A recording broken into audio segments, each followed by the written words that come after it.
sabe o que é um profeta? O que ele faz? Seguidor de Jesus, sim. O profeta, ele é um porta-voz de Deus, ele é um mensageiro, ele vai trazer uma mensagem importante que Deus enviou para ele, tá?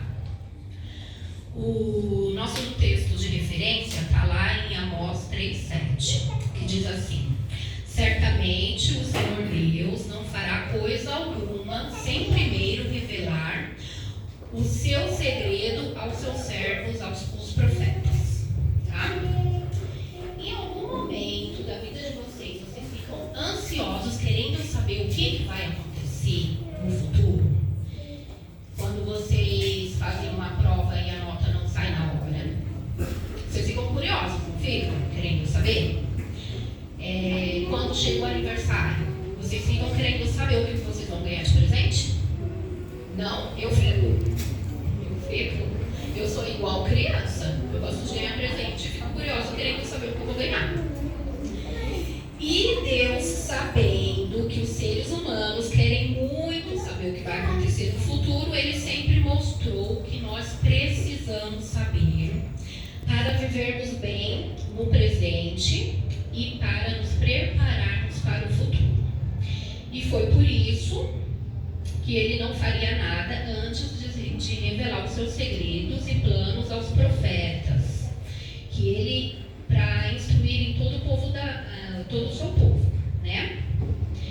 Então, a Bíblia nos dá alguns exemplos.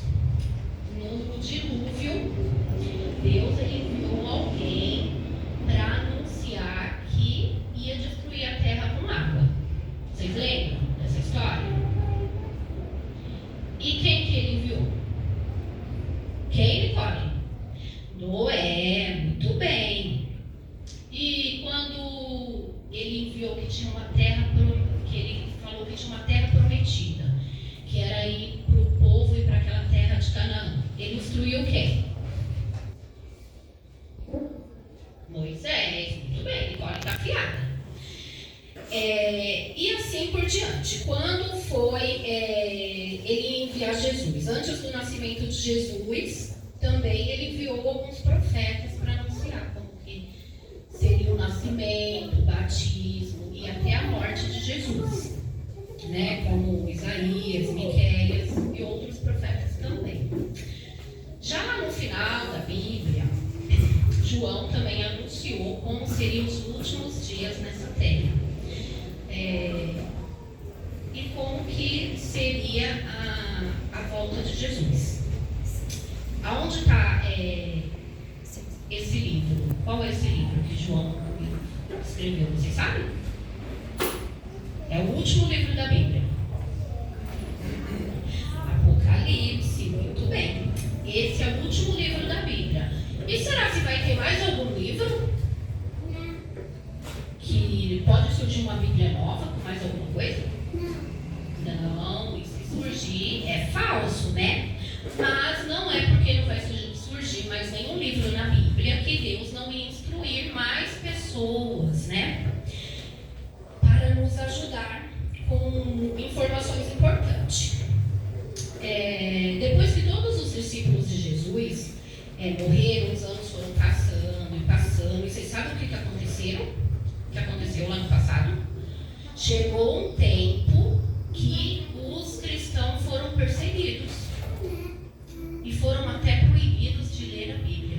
Sabia? Muito triste isso, né? E Jesus tinha que enviar alguém para ajudar no trabalho que Martinho Lutero estava fazendo, que era reformar. Era uma reforma. Martinho Lutero, ele foi um teólogo alemão, em que ele iniciou uma reforma protestante. O que é uma reforma? Vocês sabem, protestante? É uma mudança, um resgate de algo que foi perdido. Então, por volta de 1844, o povo que estava ali aguardando a volta de Jesus com tanta ansiedade, precisavam de mais entendimento para o futuro e como eles deveriam se preparar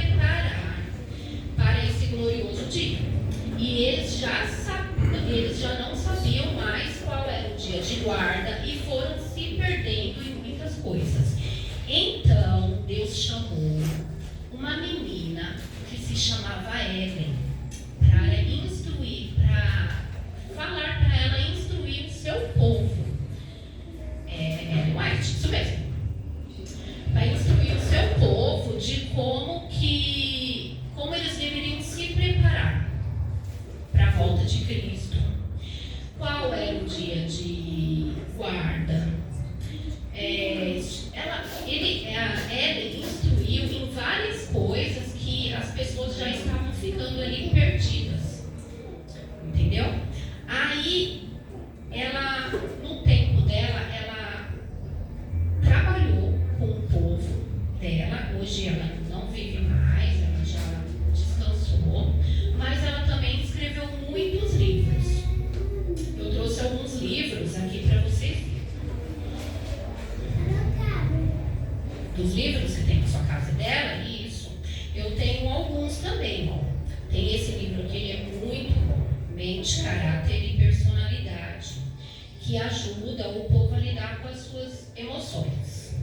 Aí tem o livro que fala dos eventos finais, que é de como, o que vai acontecer no fim dos tempos. A história da redenção, serviço cristão, é tudo coisas livros e orientações para a gente se preparar para a volta de Cristo. Tem livro tem um que é orientação da criança, que é como o papai e a mamãe devem educar os filhos. Tem instruções para jovens também, sobre saúde. Lembra que vocês aprenderam? Sobre os 8 remédios naturais? Então e hoje Deus também pode usar eu e vocês para, se Ele precisar mandar uma mensagem importante. Os jovens, os idosos, Ele pode usar qualquer pessoa para transmitir uma mensagem importante para os nossos tempos, tá bom? Então, a Nicole, a gente tem uma atividade falando sobre os profetas e sobre Ellen White. A Nicole vai ajudar. Isso você distribui para mim? Aí a gente vai orar. E eu fiquei sabendo que a Isis queria cantar uma mensagem musical. Quer, Isis? Não quer mais? Ah, senão você podia cantar depois. Passou à vontade, né? Todos pegaram? Então vamos fechar nossos olhinhos e vamos falar com Deus. Querido Pai do céu, nos ajude a explorar o que o Senhor revelou através do espírito de profecia. E que possamos entender cada dia mais a Bíblia. Também pedimos que o Espírito Santo nos ajude a colocar em prática as instruções que estão nos livros para o nosso bem. Em nome de Jesus, amém. Podemos voltar para os nossos lugares.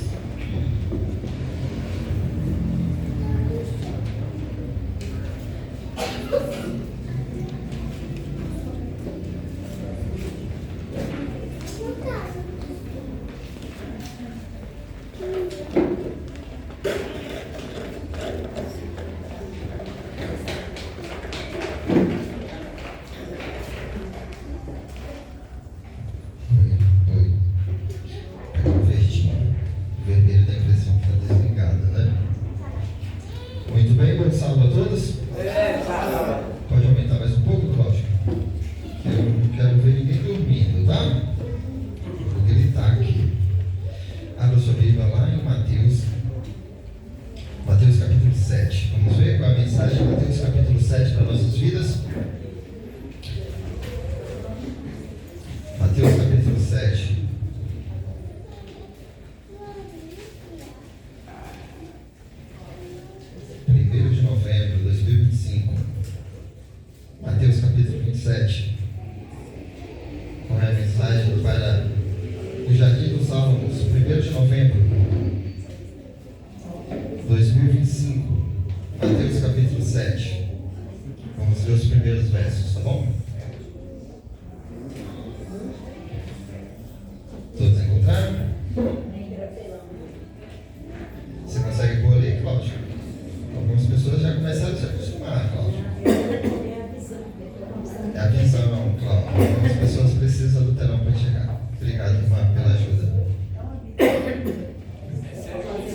José. Você encontrou, José? Todo sermão eu perguntar para o José, né, José? Capítulo 7. A gente leu o verso 1, 2, 3, 4, 5. Aqui é o verso 5. Qual é a mensagem do capítulo 7 de Mateus?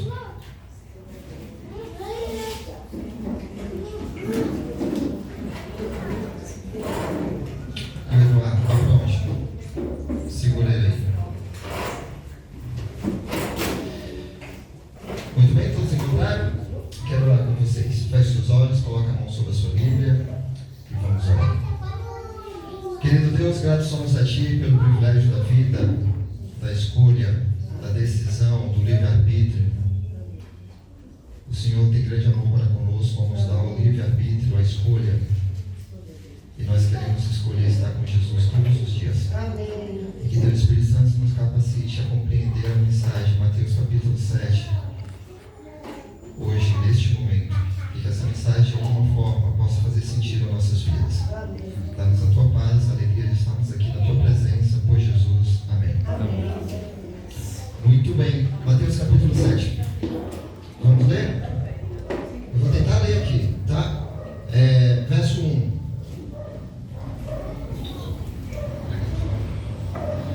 Verso 1 do capítulo 7. E esse verso aqui já começou chicoteando, né? Não julgueis para que não sejais julgados. Verso 2. Pois com o critério com que julgardes, sereis também o quê? Julgado. E com a medida com que tiverdes medido, vós medirão também. Verso 3. Porque vês tu o argueiro no olho do teu irmão, porém não repara na trave que está onde? No teu próprio olho. Verso 4. Ou como dirá o teu irmão, deixa-me tirar o argueiro do teu olho, quando tu tem a trave no teu? Verso 5. Hipócrita. Tira primeiro o quê? A trave do teu olho. Então verás claramente para tirar o argueiro do olho do teu irmão. Amém? Muito bem. Queridos, aqui se nós formos aqui para o verso, lá no final do capítulo, verso 28, aí tem um tema assim na minha Bíblia. O final do sermão da montanha. Lá no verso 28, o título aqui na minha Bíblia é o final do sermão da montanha. Certo? Então, o sermão da montanha, ele finaliza no capítulo 7, amém? E ele inicia onde? Capítulo 5. Lá no capítulo 5, nas bem-aventuranças, amém? Bem-aventurado aquele que tem fome de sede de justiça, é ali que ele inicia. E é literalmente o sermão da montanha, porque Jesus estava onde? Com toda a multidão. Em cima do monte. Não sei o que ele foi fazer lá, mas a multidão seguiu ele e ele foi lá para cima. Ele foi lá descansar e a multidão foi atrás. Então ele começou a pregar. Ele prega do capítulo 5 até o capítulo 7. Quando chega no capítulo 7, Mateus finaliza dizendo, ó, ufa, acabou aqui o sermão da montanha. E aí no capítulo 8, Mateus diz assim, agora a gente desceu da montanha. Então, no capítulo 7 ele finaliza. Jesus começa lá com a bem-aventurança no capítulo 5. E esse é chamado também o maior discurso de Cristo, né? Inclusive o livro do Espírito de Profecia tem esse tema sobre esses versos, tá? O maior discurso de Cristo vai estar comentando esses versos. E Jesus, depois que passa ali umas mensagens bonitas, fala até sobre casamento também aí, ele chega no momento que ele fala assim, agora é o final, vou fechar aqui no capítulo 7, irmão Marcos. Só que ele vai fechar no capítulo 7, a pergunta é, que mensagem ele fechou no capítulo 7 no seu sermão da montanha? E aí ele já começa dizendo o que, irmãs? Não julgueis para que não seja julgado. Eita!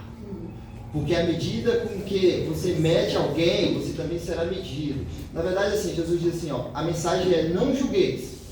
A partir daí é ameaça mesmo. Se tu julgar, será julgado. Se tu medir, eu vou usar a mesma medida sobre você. Aí já é ameaça. A mensagem é só não julgueis, mas se vier a julgar, Beth, vou fazer igual. Se você fez com alguém, eu vou pedir também para ver como é que está a tua vida. Ah, você está dizendo que tem um cisco no olho do irmão? Ah, tu é capaz de pedir para tirar o cisco do olho do teu irmão? Eu vou mostrar o que tem no teu olho. Eita, como é que Jesus termina o sermão da montanha desse jeito?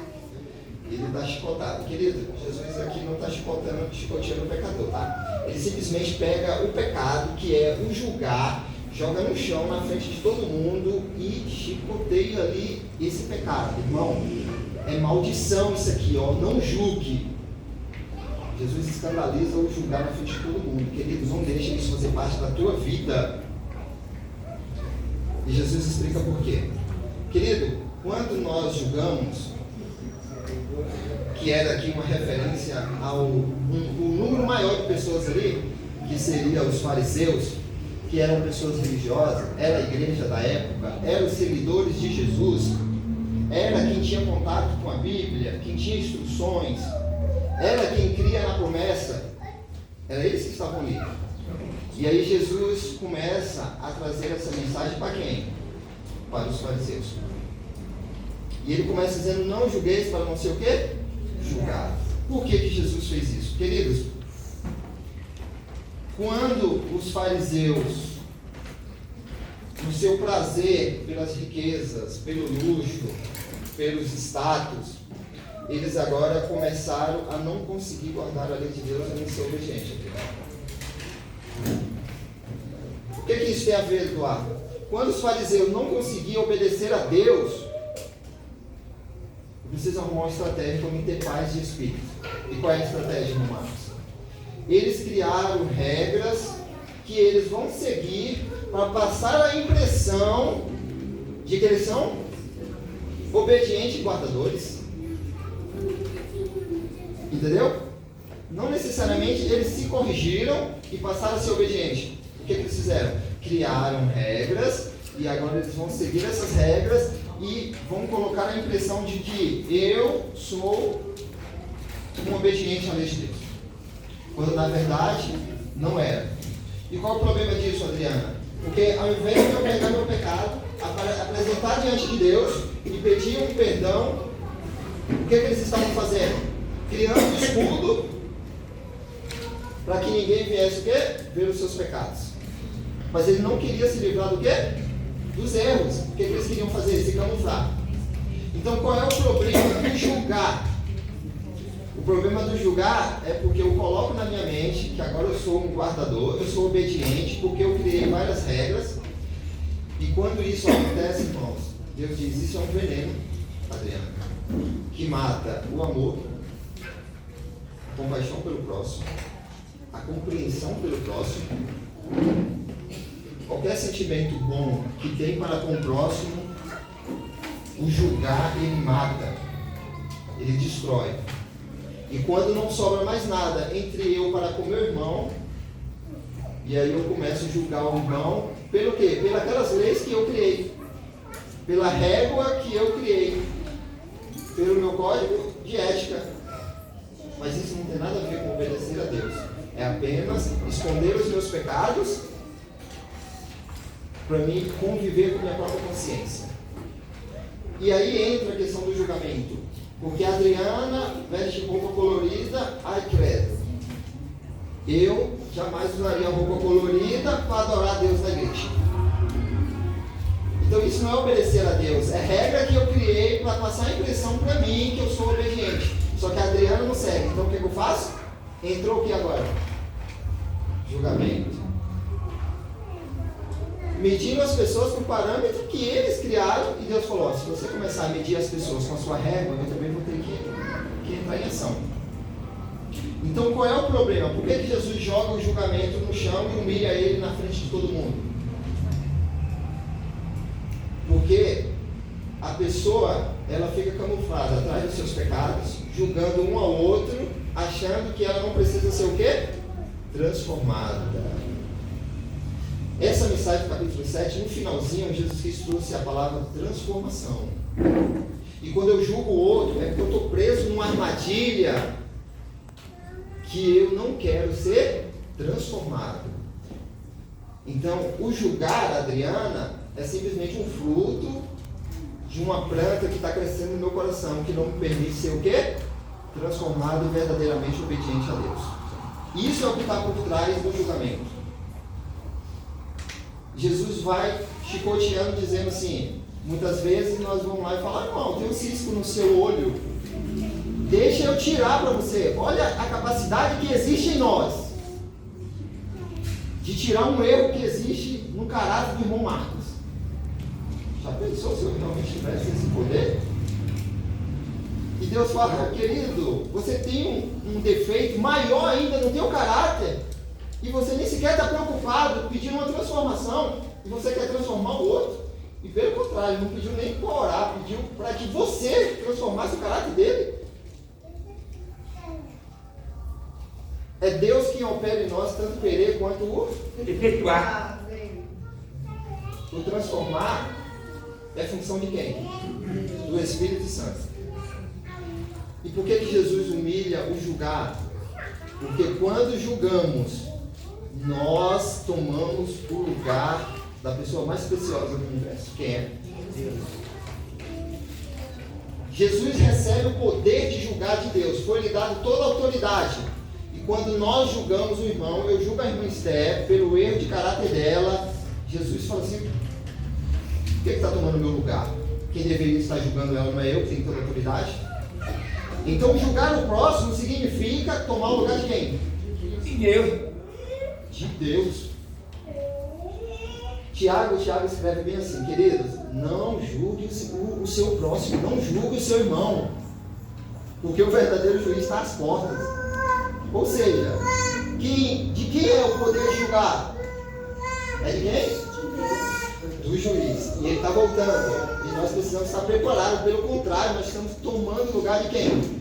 Do juiz. E Deus se ofende com isso. Está entendendo o que Jesus está querendo dizer em Mateus capítulo 7? No final do seu sermão? Você precisa de uma transformação. E o julgar, qual é o problema do julgar? É porque o julgar é um fruto de alguém que não quer ser transformado. O julgar não é fruto de um pecador. É de quem está escondendo os seus pecados. E eu quero conviver com ele, me apegar a ele. Está entendendo o problema maior? E aí Jesus Cristo fala assim, Alzuma, não faça isso. Jesus via tanto nos fariseus, mas como aquilo era tão visto nos fariseus, que todo o povo também praticava isso de maneira tão comum. Queridos, eu contei uma história para os desbravadores. Essa história tem um tema assim, o boletim do Eduardo, boletim da escola, tá? Mas, apesar de eu passar pela mesma situação que ele, até você que é professora, e o nome também ser Eduardo, a história não é minha, tá? A história é real, mas não é minha. O boletim do Eduardo conta a história que o Eduardo volta da escola andando mais ou menos assim. E a pergunta é, por que ele está andando assim? Imitando o exército avestruz. Um avestruz. Quando na verdade o Eduardo queria fazer igual o Michael Jackson. Eduardo queria andar para trás. Mas como ele não podia, ele tinha que voltar para casa. Ele estava andando como? Bem devagar. Por que, Eduardo? Porque ele tinha na mochila dele o quê? Boletim, com as suas notas do semestre. E se tinha uma coisa que ele não queria é que a mãe visse o seu boletim. Isso também foi meu sonho a vida inteira. Mãe, não vejo minhas notas. Queridos, mas não tem jeito, uma hora ele vai chegar em casa. Nós pensamos que Jesus está demorando para voltar, né? Mas tudo bem, um dia ele vai voltar, amém? Amém. Um dia ele chega aqui. Amém. Querido, o Eduardo está ali. E, enfim, chegou em casa. Infelizmente chegou em casa. E agora ele vai, triste, apresentar o boletim para sua mãe. Quando ele pega o boletim, era tudo no nome dele. E quando ele dá para sua mãe, ele já baixa a cabeça. Eu sei o que ela vai falar. E ele dá o boletim para sua mãe abre o boletim e grita, nossa, parabéns filho, você é muito inteligente. E ele pensou assim, nossa, ela está sacaneando, né? mas a mãe não faz isso com o filho. E ele falou, por que é inteligente? Ela falou, eu estou vendo aqui, você tirou nota 8 em matemática. Que legal, que incrível. É lógico que todas as outras disciplinas você tirou vermelho. Mas se você tirou nota 8, é porque você é muito inteligente. Significa que se você se esforçar um pouco, você tira 8 em todas. E se esforçar um pouquinho mais, você chega até 10. Eu acredito, filho, em você. E quando chegou no outro semestre, Eduardo tirou quanto? Nota 10 em todas as disciplinas, amém? E quando ele terminou o colegial, ele foi para a faculdade. E ele foi o melhor aluno da faculdade, amém? E ele não parou na faculdade. Ele fez fez doutorado. Essa história é de um doutor Eduardo, amém? Ele não parou de estudar. Quando ele pensou em parar, porque a mãe, ao invés de criticar, o que a mãe fez? Elogiou. Disse, não pare, você consegue, você tem capacidade. Paulo escreve aos Romanos, dizendo assim, ó, não critique Adriana, teu irmão. Pelo contrário, faça qualquer outra coisa que não faça o teu irmão pecar, ou desistir, ou descrer das promessas de Deus. Por quê? Que ele fala assim, não critique, e depois ele diz, não faça qualquer outra coisa que faça seu irmão tropeçar ou pecar. Está entendendo o poder da crítica? Mas Eduardo, espera aí, você estava falando sobre o julgar, aí entrou agora a crítica, não é a mesma coisa? Sim e não. O Espírito de Profecia diferencia. O Espírito de Profecia diz assim, o julgar, se proteger atrás de um escudo, seus pecados, ao invés de querer uma transformação, e começar a ver o defeito do outro, isso é terrível. E isso começou quando? Quando que a gente conseguiu enxergar o pecado no outro, irmão Marcos? Quando o homem que era perfeito comeu do fruto. Quando o homem come do fruto, se torna pecador, agora eu consigo ver o pecado do irmão Marcos. E quando Deus falou, Eduardo, vem aqui, que eu quero falar sobre o seu pecado, eu falei, a culpa é do irmão Marcos que me deu a fruta. Entendeu? O primeiro julgamento, ele vem logo seguido do quê? Da existência do pecado. Então, quando julgamos o próximo, é nessa situação que Jesus está falando. Você está vivendo nessa situação. E a mensagem aqui é para os fariseus. Os fariseus são as pessoas que tinham instruções bíblicas. Quem seriam os fariseus hoje? É quem está lá fora e não conhece nada sobre Deus? Pessoas instruídas são os fariseus. Queridos, são os conhecedores, né, irmã Zuma? E Jesus está falando, é nessa situação que estão vivendo quando julga o próximo. Estão entendendo? E Jesus disse, isso é o julgar, é viver nessa situação. E o que é a crítica, Eduardo? O Espírito de Profecia nos orienta. A crítica é a mesma coisa do julgar. Tem esse mesmo veneno e essa mesma maldade. Só que ela vem com um acréscimo. Ela vem censurando as pessoas. Ela vem derrubando o caráter das pessoas, a imagem das pessoas. O criticar é ainda mais venenoso, destruidor. E a Bíblia diz, você tem o poder na sua língua de dar vida e dar morte. A pergunta é, os fariseus de hoje estão usando o poder da língua, mas para tirar a vida ou para dar vida? Porque temos os dois poderes. Olha como Jesus finaliza o Sermão da Montanha.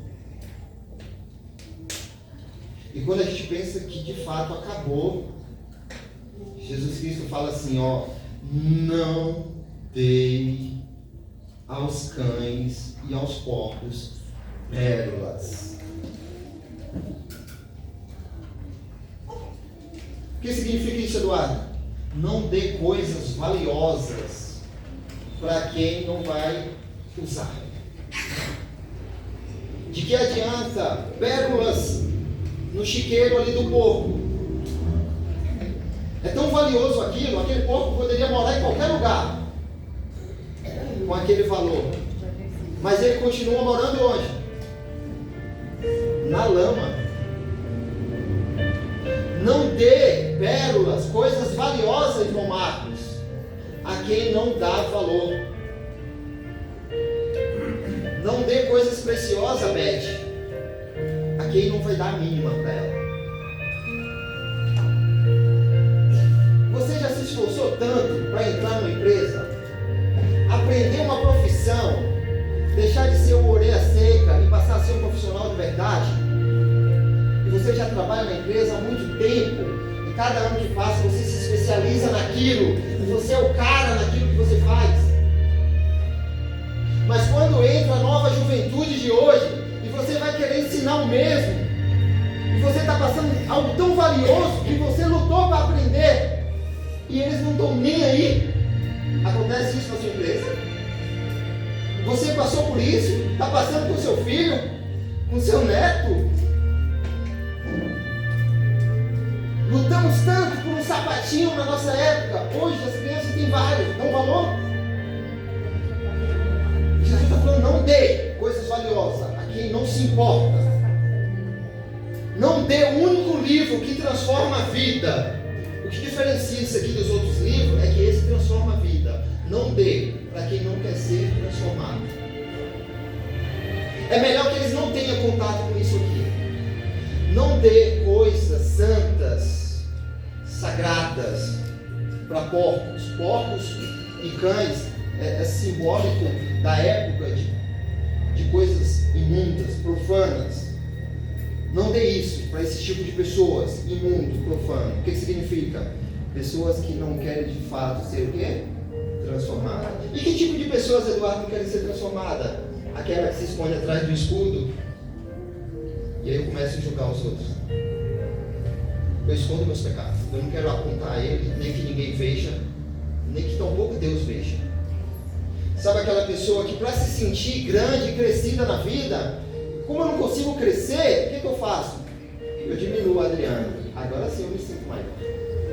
E nós começamos a julgar, a criticar, porque é a sensação que eu tenho de que eu estou crescendo, diminuindo o próximo. E Deus diz, não dê a ela coisas preciosas e valiosas. Porque isso aqui, o meu evangelho, a minha graça, a minha salvação, a revelação de quem é Deus, pela minha própria imagem, é muito precioso. É como um homem que chegou num campo e viu algo precioso. E ele voltou para casa se perguntando, o que eu faço para conseguir aquele tesouro? Porque o campo não é o quê? Meu, eu não tenho acesso.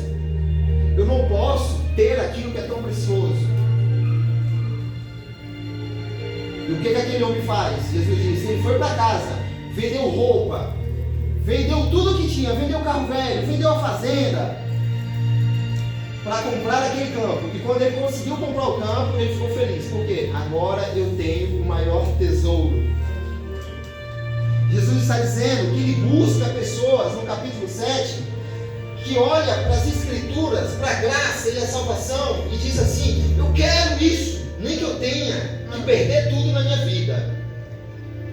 E nada que eu tenha tem valor diante disso. Eu vou vender, me livrar de tudo, mas eu quero isso para a minha vida. Amém, Jesus, glória a Deus. Jesus fala, os olhos de Deus correm pela terra buscando essas pessoas. Jesus não está buscando pessoa santa que não tem pecado. Jesus está buscando um pecador que apresenta o seu pecado diante de Deus e fala, eu quero ser transformado. Essa mensagem do capítulo 7 é de uma transformação. Não é uma mensagem de julgamento. É pessoas que julgam, é porque não querem ser transformadas. Esse é o segredo da mensagem. Jesus, eu estou buscando pessoas que dêem valor para o Evangelho, para conhecer que Jesus morreu na cruz e dedique toda a sua vida à volta de Jesus e ao encontro com Ele. É isso que é a mensagem do capítulo 7. É essa pessoa que eu busco. Não quero santo, pessoas que acham que não precisam de pecado, de arrependimento, de perdão. E quando nós vamos para a mensagem de Apocalipse 3, e ali está a igreja de Laodiceia, aí Deus diz assim, Deus não diz que aquela igreja julga, mas diz que é uma igreja que não quer ser o quê? Transformada. Se acham o quê? Quente, mas não chega a ser quente, é o quê? Morna. Jesus diz, a mesma mensagem, não dê pérolas aos cães. Quem dera a igreja de Laodiceia fosse fria, pecadora, miserável, prostituta. Quem dera. Eu queria tanto. Porque aí eles iam reconhecer o seu pecado e buscar a transformação. Mas como eles se acham mornos, se acham quentes e não precisa de uma. E quando eu olho para a minha igreja dessa forma, dá vontade de fazer o quê? Vomitar. Me dá ânsia. Eu passo mal de ver meu povo que tem contato com minha palavra, mas não quer ser transformada. Se esconde atrás de um escudo e começa a apontar o pecado do outro. Aí eu vou destruir de verdade. Eu busco pessoas que querem de fato ser transformadas. Eu busco pecadores miseráveis. Cadê Maria Madalena? Quando Deus encontrou com ela, de cara ele expulsou o que dela? Quantos demônios? Eles se revezavam, era um cada dia da semana. E quando Deus expulsa os 7 demônios dela, quem é a última pessoa a sair do túmulo de Jesus? Maria Madalena. Quem é a primeira pessoa a chegar no outro dia? Quem é a primeira pessoa que tem o privilégio de falar com Jesus quando ele ressuscita?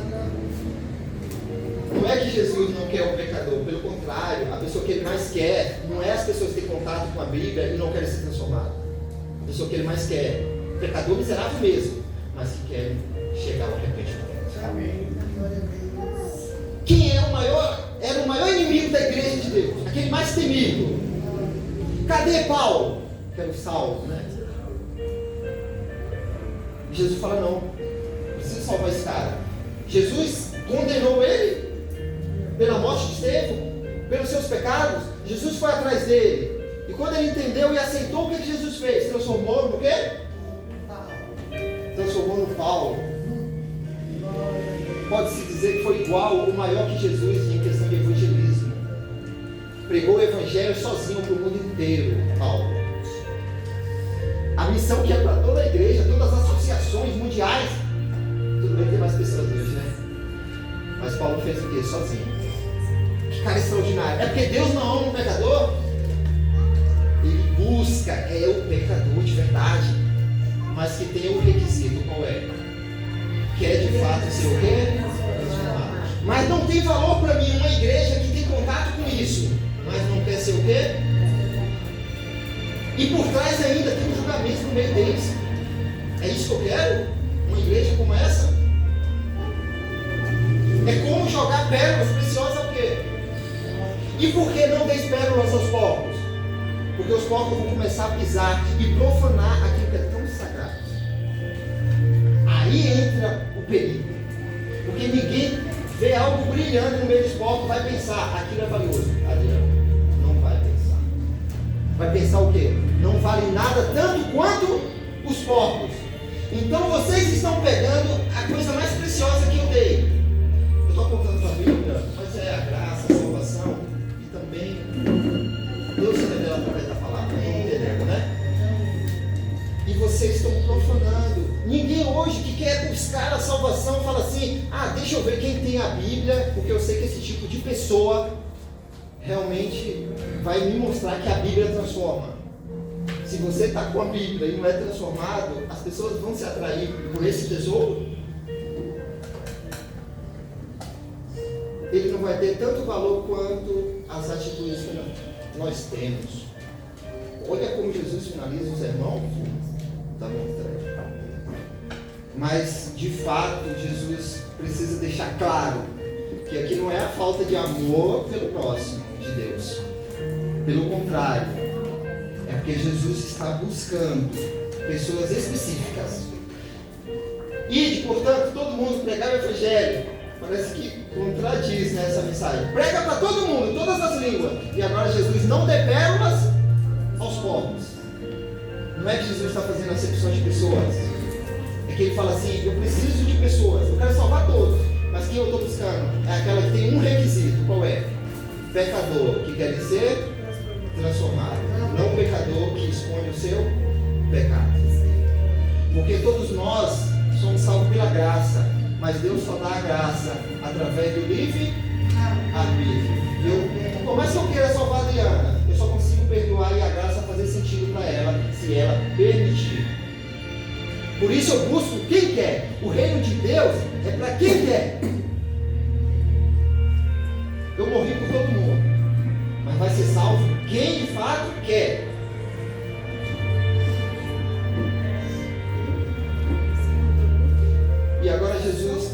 bem claro que ele não está fazendo acepção de pessoas, Jesus começa a dizer: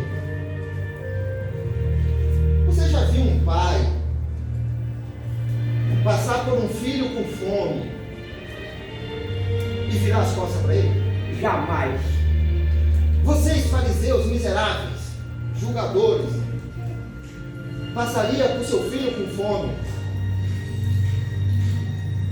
com a barriga fazendo barulho, e você não vai dar a mínima para ele?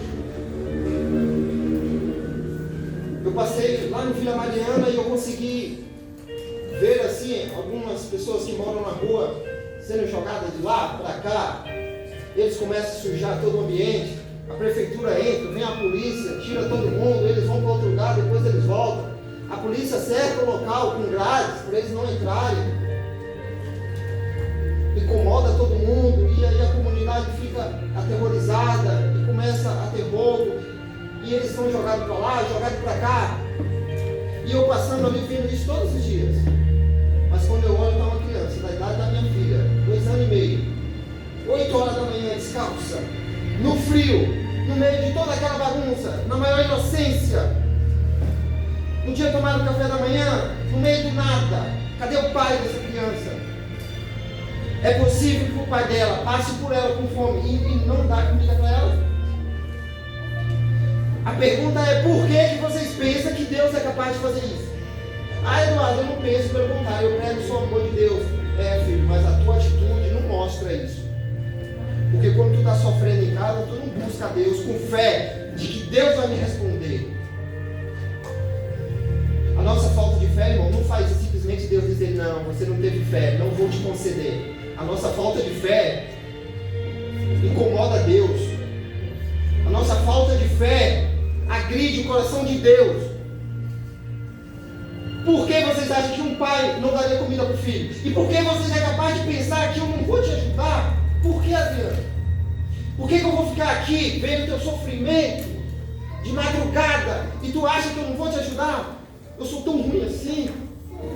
Eu sou pior do que os jogadores aí, porque eles dão comida para os seus filhos. Por que precisa de mim? Então a nossa falta de fé não permite apenas não receber a bênção. A nossa falta de fé fere a Deus.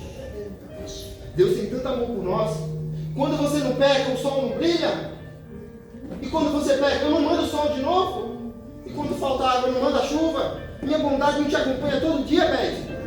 E por que tu ainda tem preocupação em ajoelhar e me pedir ajuda? Eu sou tão ruim assim? Eu sou tão bom para vocês, eu amo todos vocês, dei meu filho morrer na cruz, e vocês têm coragem de se ajoelhar, me pedir algo, e ainda duvidar que eu vou dar? Isso me dói na alma. Jesus começa a se emocionar. Vocês miseráveis pecadores, é capaz de pedir perdão a Deus e Ele recusar te ajudar porque você cometeu o pecado? Deus não vai te ajudar porque você falou uma mentira, Zuma? Eu sou tão ruim assim? Se um pai não é para o filho, eu seguia para vocês?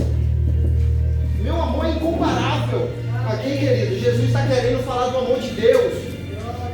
Um amor que transforma. Só que o amor de Deus é incomparável. Não existe palavras para descrever o amor de Deus. Mas Jesus tenta. E como ele tenta, Zuma? Ele tenta achar a única forma da gente compreender, que é comparando ao amor de quem? De um pai. Chegou assistente social lá em casa.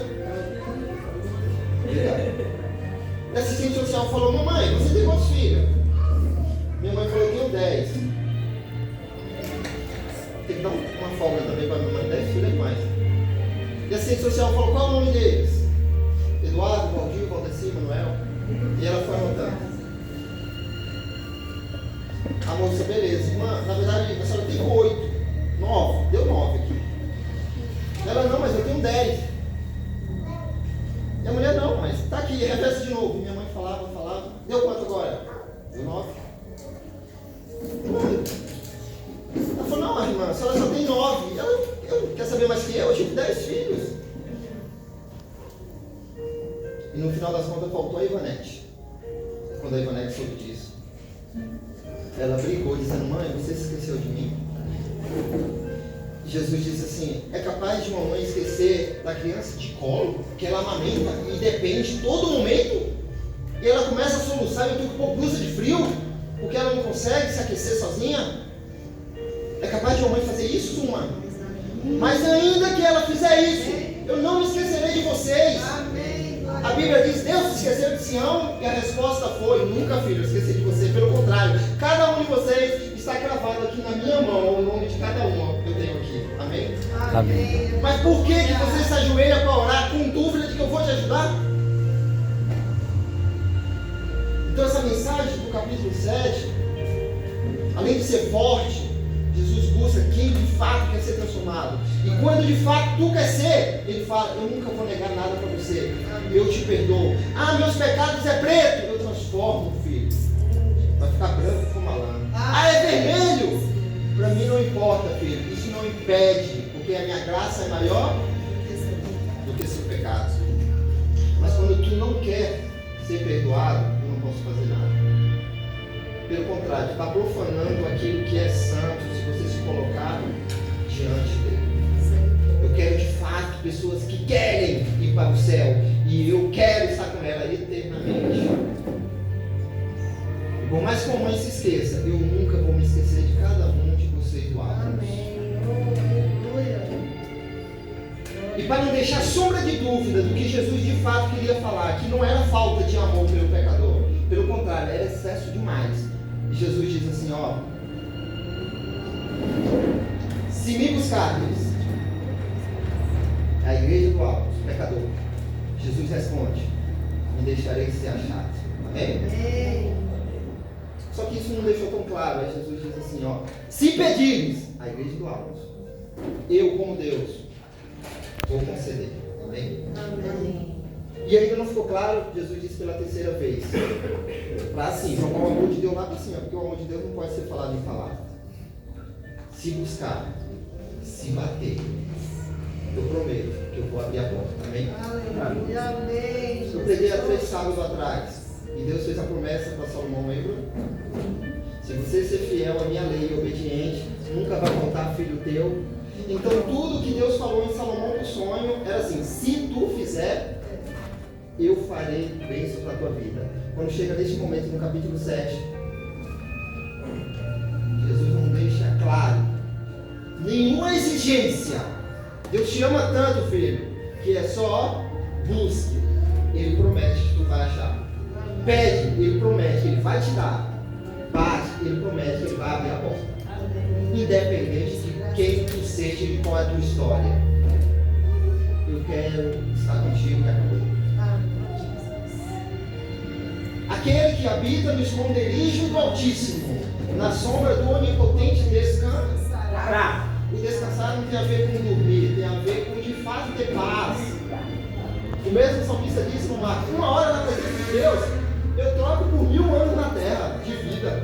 Porque na presença de Deus é tão gostoso, é um prazer em estar na presença de Deus, que eu trocaria 1 hora só por 1000 anos de vida na terra, mesmo sendo rei lá. E aquele que habita no esconderijo do Altíssimo, na sombra do Onipotente, haverá o quê? Descansará. Descanso. Mas o legal é que ele diz que o Altíssimo, ele tem um esconderijo. Uma casa, uma cabana, algum lugar.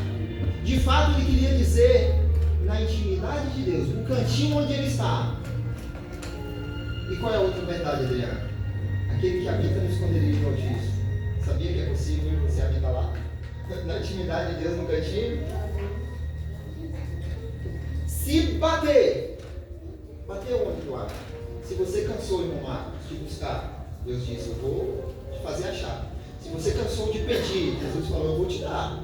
Mas se você quer ir pessoalmente lá, no meu íntimo, e bater na porta, eu abrirei. Amém. Glória a Deus. Ele já fez isso. Quer seja em cima da rocha eterna de amor, não construa sua casa na areia, porque ela cai. Construa onde? Na rocha. É ali o esconderijo do Altíssimo, talvez?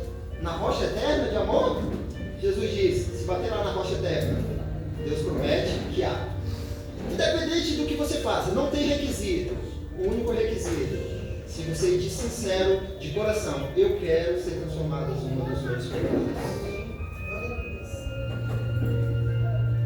Se um pai é capaz de dar tudo pelo filho, irmão Marcos, eu não daria para vocês, igreja do Alamos?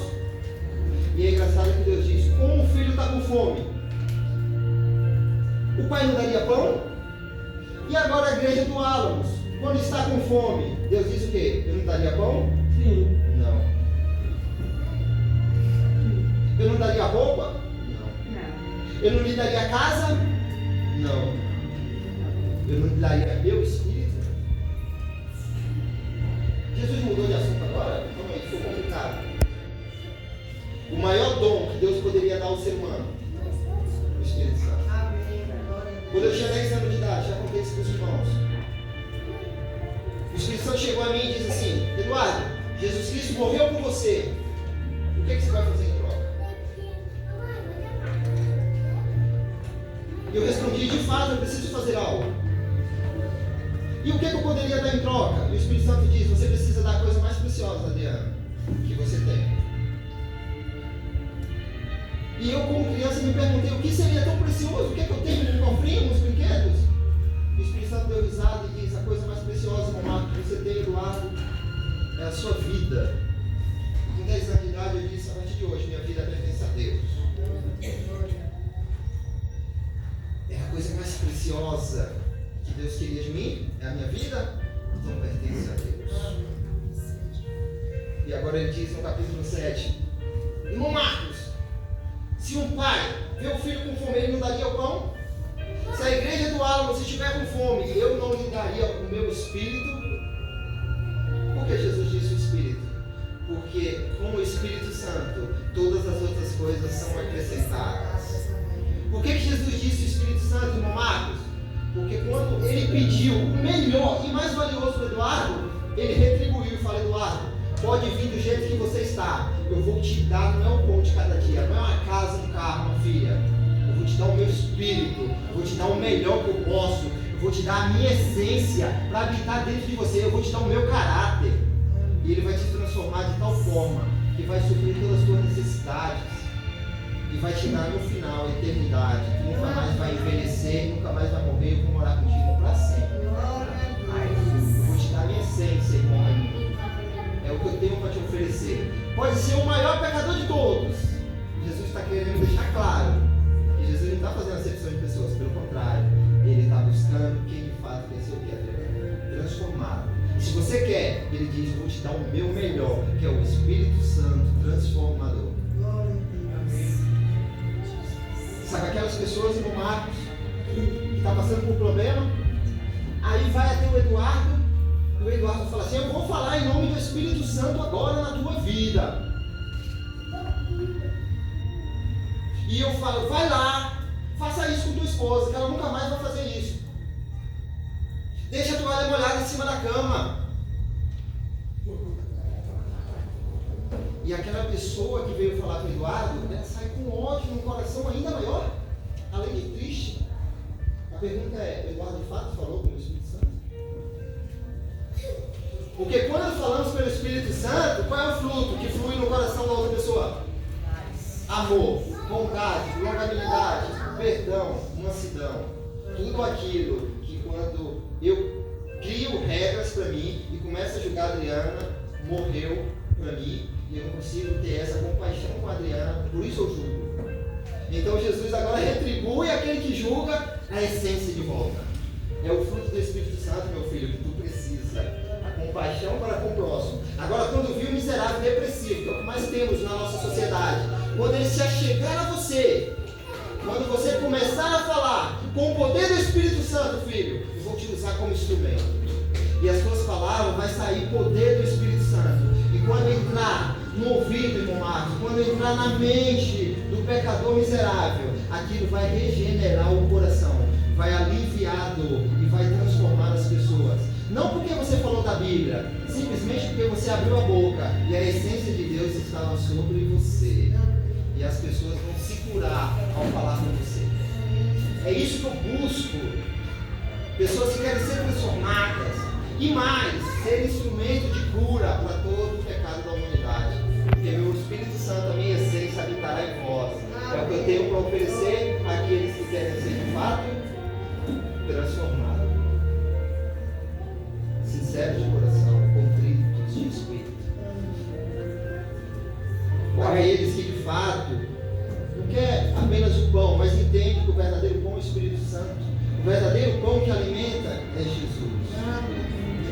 Aquelas pessoas que vão na fonte, lá na fonte, buscaram: Senhor, por favor, dá-me da água. Jesus disse: se me pedir, eu dou.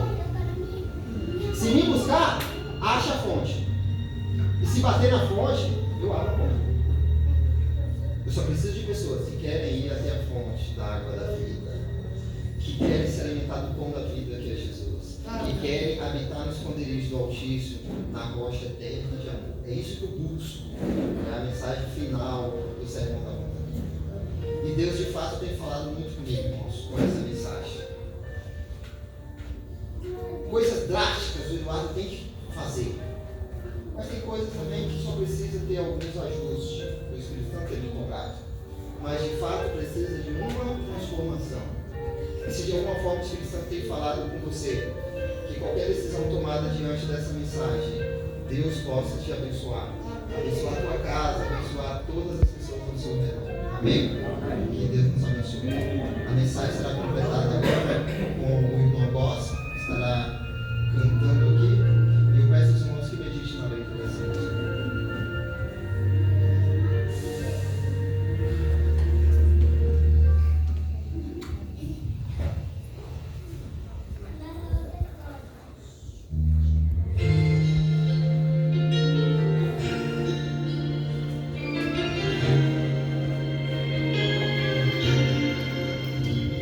Já fui tão distante buscar outras fontes, tentei fazer o que eu quis, sem saber que ao meu lado estava a fonte, onde eterna que me salvou.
Querido amado Deus Todo-Poderoso, Criador dos céus e da terra, Amém.